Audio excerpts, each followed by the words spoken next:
Étape 2. Installation des meubles bas. Pour plus de facilité, n'hésitez pas à garder le plan de votre cuisine sous les yeux en l'affichant à proximité.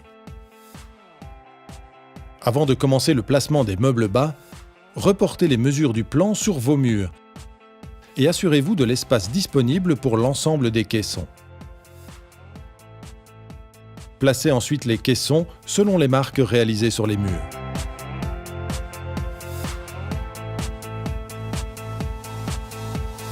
Avant de placer votre colonne, si celle-ci est utilisée pour un frigo, retirez tout d'abord le panneau de fond.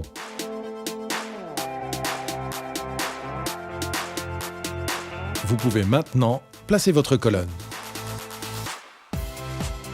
Assurez-vous qu'il reste bien 60 cm entre les deux caissons si vous devez y placer un lave-vaisselle ou un autre électroménager. Dans le cas d'un angle entre deux caissons bas, utilisez le fileur d'angle fourni pour les fixer ensemble.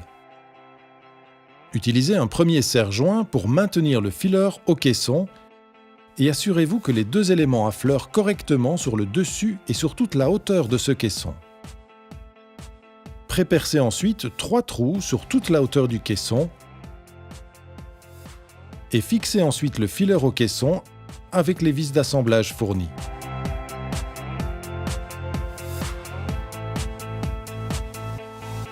Ajustez le niveau du caisson en vissant ou dévissant les pieds. La mise à niveau doit se faire sur les deux axes du caisson, sur la largeur et la profondeur.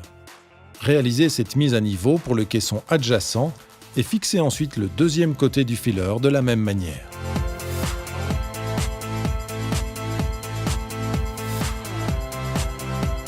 Ajustez ensuite les meubles adjacents les uns par rapport aux autres grâce au vissage des pieds. Et vérifiez le niveau de chaque axe avant de les assembler. Fixez également la colonne à votre mur à l'aide d'une équerre métallique pour éviter tout basculement. Ajustez toujours le niveau avant la fixation définitive.